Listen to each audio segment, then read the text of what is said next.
देखो, हमने carboxylic acid पूरा चैप्टर कर दिया। अब उसके बाद आती है हमें क्या होता है। जब इसमें पहली रिएक्शन है, ऑक्सैलिक अम्ल को ग्लिसरॉल के साथ गर्म किया जाता है। ठीक है, तो ऑक्सैलिक अम्ल का फॉर्मूला क्या होता है? COOH, single bond COOH। और ये कैसा होता है? क्रिस्टलीय। इसमें दो H2O होते हैं, क्रिस्टल जल। और इसमें प्रेजेंस में ले लेंगे ग्लिसरॉल। यहाँ का टेम्परेचर होता है 110 डिग्री। तो कुछ याद आया होगा, ये फॉर्मिक अम्ल बनाने की प्रयोगशाला विधि है। ठीक है, तो यहां से बन जाएगा HCOOH प्लस CO2 और प्लस निकल जाएगा 2H2O। तो इस तरीके से हमारा बनता है फॉर्मिक एसिड। ठीक है, इन रिएक्शनों को देखते रहें। अब देखो, दूसरे नंबर पे क्या आता है? शुष्क क्लोरीन को सूर्य के प्रकाश में एसिटिक अम्ल में प्रवाहित किया जाता है। ठीक है, तो हमने एक रिएक्शन कराई थी HBZ। ठीक है, तो HBZ रिएक्शन होगी यहाँ पे। HBZ रिएक्शन में क्या होता है? अल्फा H बारी बारी से निकलते हैं। तो पहले यहां से एक H कम कर दो, तो यहां बचेगा CH2Cl COOH प्लस HCl। अब इसकी रिएक्शन कर दो, CH2Cl COOH प्लस Cl2। एक H और कम कर दो, तो अब बचेगा CH, Cl बढ़ जाएगा COOH प्लस HCl। अब इसकी कर दो, CH, Cl2 COOH plus Cl2। तो इस बार तीनों के तीनों H बाहर चले जाएंगे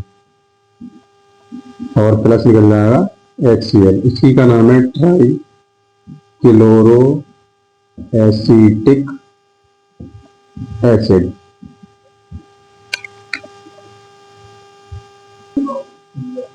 अब देखो, तीसरे नंबर पे सोडियम एसीटेट और सोडा लाइम के मिश्रण को गर्म करते हैं। ठीक है, तो सोडियम एसीटेट क्या होता है? CH3COON प्लस इसमें रिएक्शन में आएगा NaOH और तीर पे जाएगा CaO। इसका और इसका मिक्सचर क्या होता है? Soda lime. ठीक है, अब देखो ये इतना टूट जाएगा।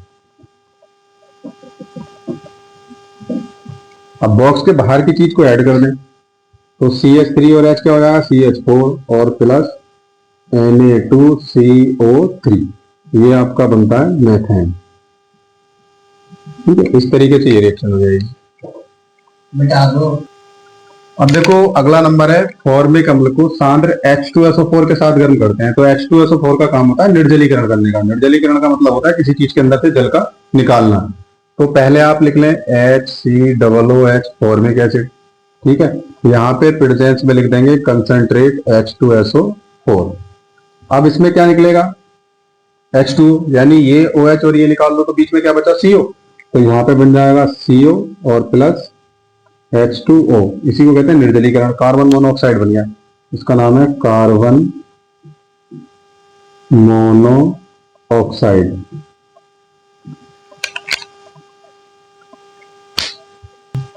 देखो, अब क्या करना है? फॉर्मिक अम्ल की अमोनिकल सिल्वर नाइट्रेट के साथ अभिक्रिया कराई जाती है।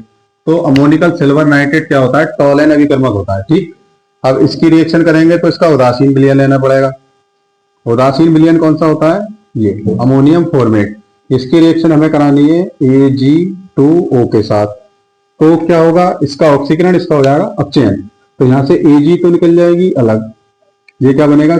रजत दर्पण का कालापक्षेप। और यहां से बन जाएगा NH4HCO3 और ये हो जाएंगे 2। ये है ब्लैक PPT। Black PPT। देखो, अब क्या करना है? अब फॉर्मिक अम्ल को फैलिक विलयन के साथ कराना है। ये भी रिएक्शन ऐसी होगी, इसमें भी फॉर्मिक अम्ल का उदासीन विलयन लेना है।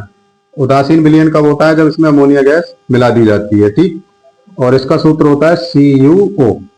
तो यहां से बनेगा क्यूप्रस ऑक्साइड का लाल अवक्षेप। ठीक है, और प्लस यहां से बन जाएगा अमोनियम कार्बोनेट NH4HCO3। और यहां कर देंगे 2, रिएक्शन हो जाएगी बैलेंस। ये होता है रेड PPT। Red PPT। अब क्या करना है, फॉर्मिक अम्ल की क्रिया एथेनॉल, एथेनॉल क्या होता है, एथिल अल्कोहल, ठीक है। तो इस अभिक्रिया का नाम है एस्टरीकरण। तो HCOOH प्लस C2H5OH, ठीक है। इसका OH टूट जाएगा और इसका H टूट जाएगा, तो अब यहाँ पे बन जाएगा HCOOC2H5 और प्लस यहाँ से निकलेगा H2O। ये बना एथिल फॉर्मेट, ये भी क्या है, एक एस्टर, ठीक है। अब देखो ये क्या है, सोडियम फॉर्मेट को उच्च ताप पे गर्म करते हैं, तो सोडियम फॉर्मेट का फॉर्मूला होता है HCOONA। इसके दो अणु लेने पड़ेंगे। जब इसको हीट करेंगे तो शुरू का जो H है ये इतना जो है निकल जाएगा, तो यहां से बनेगा COONA और single bond COONA, die sodium oxalate बन जाएगा और निकल जाएगी hydrogen gas, die sodium oxalate.